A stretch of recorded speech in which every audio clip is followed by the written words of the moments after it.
Hey traders, in this video, I've put together the ultimate guide to mastering order blocks. We'll dive deep into both the basics and advanced techniques. Whether you're a beginner or an advanced trader, be sure to watch the entire video so you can understand every concept in detail. I'll also reveal 3 high-probability trading strategies using order blocks. By the end of this guide, you'll have a solid understanding of how to leverage order blocks for consistent profits. Overall, this video serves as a complete masterclass on trading with order blocks. So let's dive in.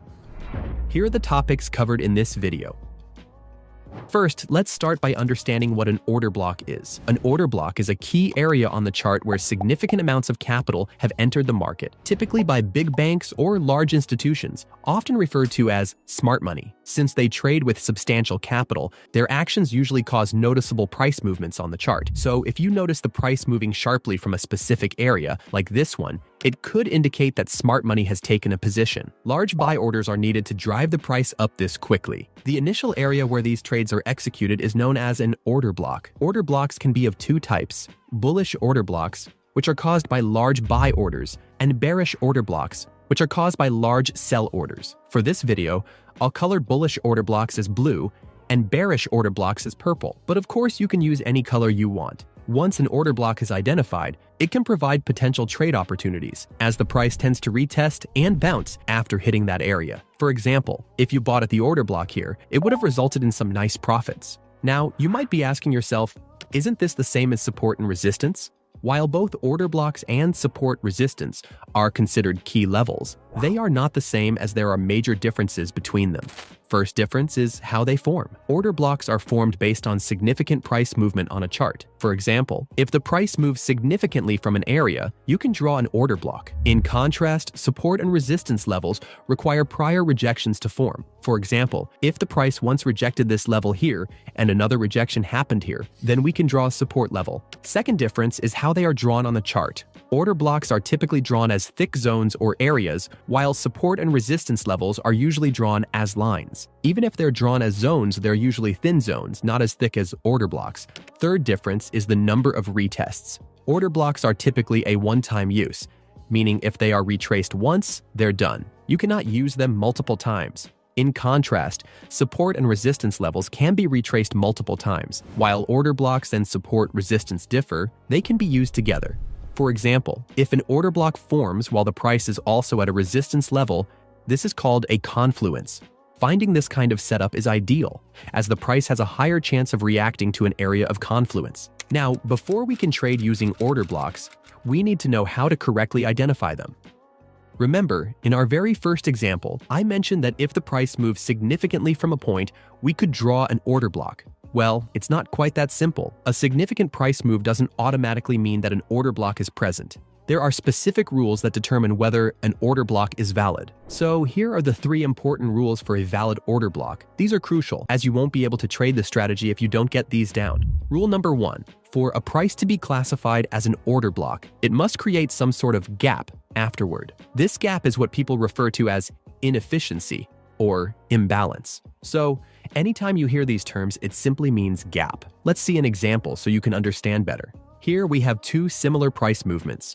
Both moved upward significantly. However, notice the key difference. The one on the left has a gap between the first candle's upper wick and the third candle's lower wick, while the one on the right doesn't have it, as the wicks are intersecting with the candle's full body. This gap is what's called an inefficiency or imbalance.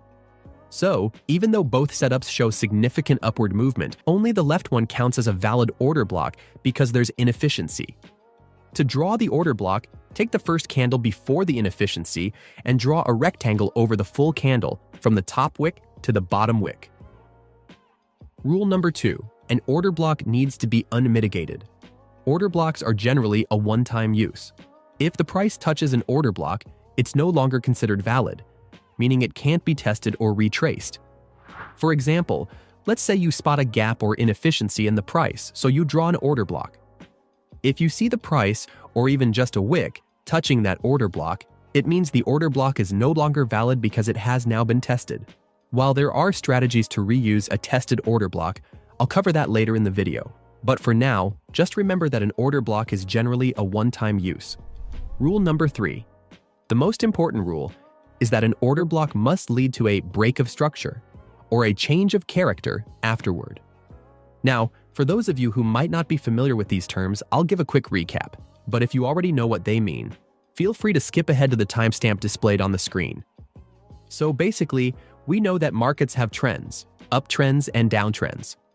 Let's take an uptrend as an example. During an uptrend, the market doesn't just move straight up. Instead, it moves in a structured way, forming what's called higher highs and higher lows. They're called higher highs because each high is higher than the previous one, and higher lows because each low is also higher than the previous one. On the flip side, in a downtrend, the price forms lower highs and lower lows. These are called lower highs because each high is lower than the previous one, and lower lows because each low is also lower than the previous one. In a market structure like an uptrend, each time the price breaks the previous highs and creates higher highs, like this, it's referred to as a break of structure. Now, of course, markets don't stay in an uptrend forever. At some point, the trend will change. This shift happens when the previous lows are broken, leading to the formation of lower lows. Remember, before the break, we have higher lows, but once the price breaks those levels, they become lower lows. This break of the previous lows during an uptrend is called a change of character. Why? Because it shifts the character of the market from an uptrend structure to a downtrend structure, and the cycle repeats itself. During a downtrend, the price forms lower highs and lower lows. When the previous lows are broken, this is now referred to as a break of structure. In the future, if the price breaks the previous highs and forms higher highs during this downtrend, that's called a change of character, because the price shifts from a downtrend structure to an uptrend structure. So that was a quick overview of what a break of structure and change of character are. Now, how does all of this relate to order blocks? For an order block to be valid, it must lead to either a break of structure or a change of character afterward. Let's see an example. In this chart, we see a significant upwards move, coupled with a gap or inefficiency. So there's a possible order block here. However, this doesn't mean we can immediately draw an order block, as we need to first see if the market forms either a break of structure or a change of character afterward. Right here, we notice that the price hasn't yet formed a break of structure, as it hasn't broken these previous highs, so we wait for the price to develop further. Now, once the price does break this high, forming a break of structure, that's when we can draw our order block on the first candle before the inefficiency. And again, we see the price move significantly upward, coupled with inefficiency, followed by a break of structure as the price forms higher highs. So this makes it another valid order block that we can draw. Now let's look at another example. In this chart, the price is forming higher highs and higher lows, and we have a possible order block here due to this inefficiency. However, since the price hasn't formed higher highs, we can't count this as a valid order block yet. After waiting some time, the price moves down and forms another possible order block, but this time it's a bearish one. This is shown by the significant downward movement coupled with inefficiency on this red candle. Then, the price breaks the previous lows of the structure, forming lower lows. Since it made lower lows during this uptrend, it counts as a change of character, and the market structure has now shifted to a downtrend. So we'll focus on the latest order block that aligns with the current trend, which is this bearish order block. The previous bullish order block isn't valid because the price didn't form higher highs. However, this bearish one is valid because it resulted in a change of character. Here we see a significant upward movement, coupled with inefficiency, suggesting a possible order block. However, since the price hasn't formed a break of structure yet, this order block isn't valid at this point. After some time, we notice the price moves downward and then back up, forming another inefficiency, indicating another possible order block. This time, the price does form higher highs, but it's within a smaller structure. This makes it a valid order block within this smaller structure. However, if we look closely, we also see that the price made higher highs within the previous larger structure. This means the earlier possible order block is now a valid order block as well, since the price formed higher highs within that larger structure. So, when drawing order blocks, it really depends on which structure the order blocks are formed within. So, to recap, the 3 rules to identify a valid order block are: first, it must create a gap, also known as inefficiency or imbalance. Second, it must remain untested or unmitigated. Third, a break of structure or change of character must occur afterward. Identifying order blocks is a great skill, but the real excitement comes when you start using them in a trading strategy. Now, I'm about to reveal 3 order block strategies that can take your trading to the next level. Strategy number 1, multi-timeframe confirmation. For this first strategy, start by finding an order block on a higher time frame. In this example, we're using the Bitcoin USD 4-hour chart. At a glance, we can see 2 significant price movements. The first one is moving upward here, and the second is moving downward here. Both of them also have inefficiencies. So, we have 2 possible order blocks, a bullish one and a bearish one. However, let's double-check if these 2 potential order blocks are actually valid. For this bullish one, the price did move upward with inefficiency, but it didn't form a clear break of structure. Plus, the price retested it afterward, so it's no longer unmitigated. For the bearish order block, the price clearly formed lower lows, creating a break of structure, plus it's unmitigated. So, based on our analysis, only this bearish order block is valid. Once you've identified the correct order block, the next step is to wait for the price to retrace back to that order block. The moment the price touches the order block, we now move on to the next step of the strategy, which is confirmation. We're trying to confirm whether the price will actually bounce off this order block. To do that, we switch to a lower time frame, like the 15-minute chart.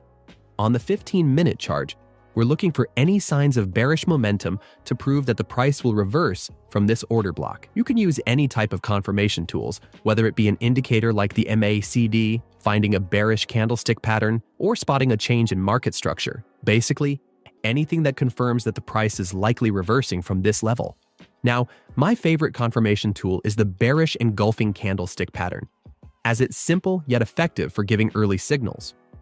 A bearish engulfing pattern occurs when a smaller bullish candle is immediately followed by a larger bearish candle that completely engulfs the previous one. This indicates a potential reversal from bullish to bearish.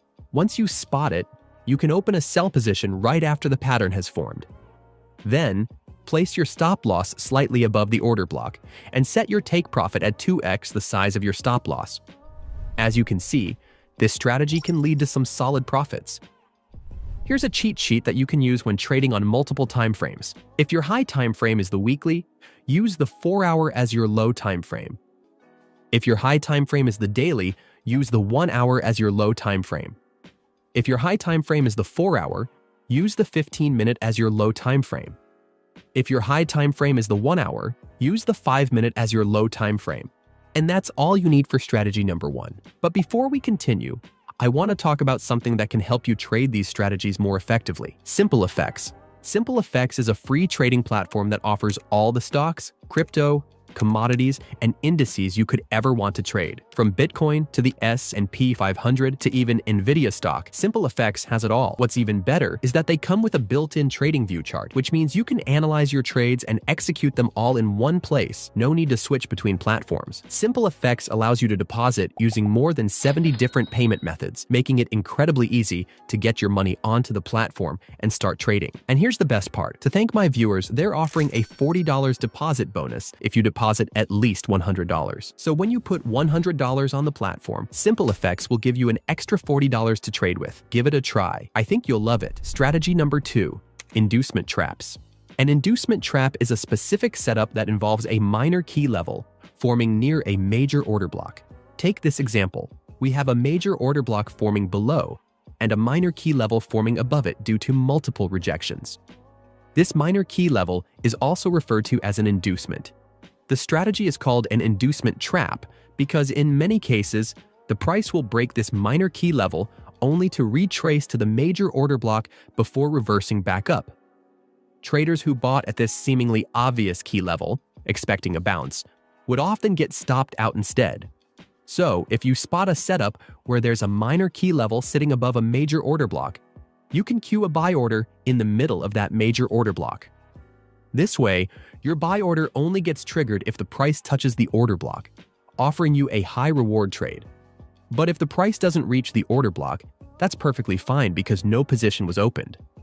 While this may seem like a random and specific pattern, it's actually more common than you might think, and there are logical reasons to why this setup works.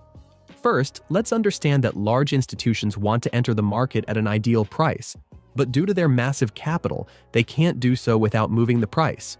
Unlike retail traders who can enter positions easily, smart money couldn't enter positions that easily, as their large orders would push the price up, causing their average entry price to be higher. So, in order to enter at a lower price, they use inducement levels.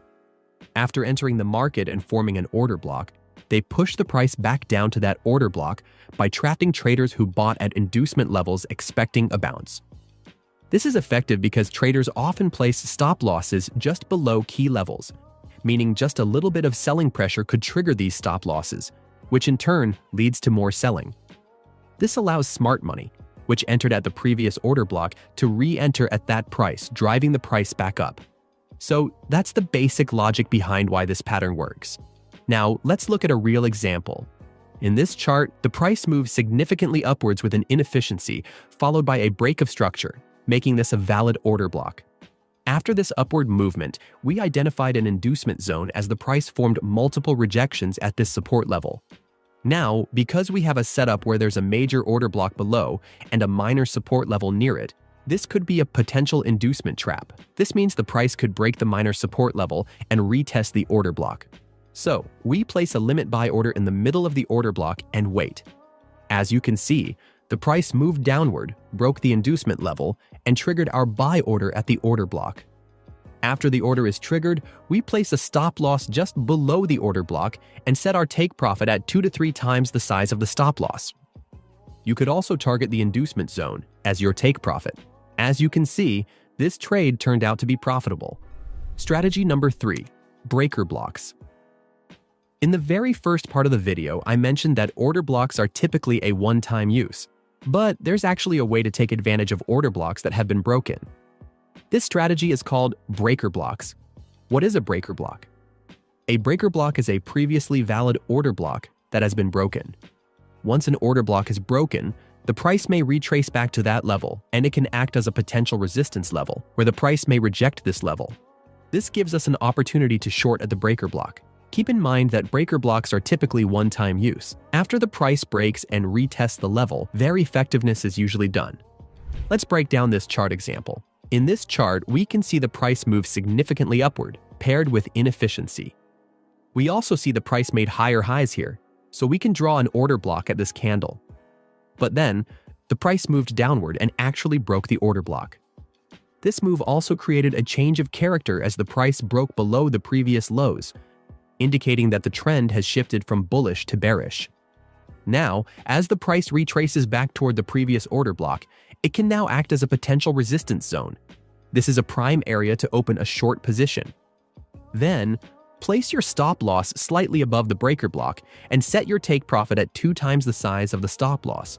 And as you can see, the price rejected this order block, hit our target, and resulted in a nice profit. Now that you know these strategies, it's time to take action and start using them in real trades. That's why I've partnered with Simple FX to make your trading easier. Simple FX is a broker that lets you trade any instrument, including stocks, crypto, forex, and more, all on one platform. They're very simple to use, and they also come with a built-in trading view chart so you can analyze trades and execute them within the same platform. They have no minimum deposit, which means you can start trading with as little as $1. They also have some of the lowest fees in the market, and if you sign up using my link below, you'll get a free $40 bonus in trading capital if you deposit at least $100. Of course, you can get more rewards as you deposit more. So big thanks to Simple FX for helping me make this video possible. That's it, the exact step-by-step process to find and trade order blocks. However, if you're a complete beginner with no trading experience, I recommend you try a different strategy first. In this video, I explain the exact strategy any beginner can use to start making consistent profits from trading. Thanks for watching, and I'll see you in the next one.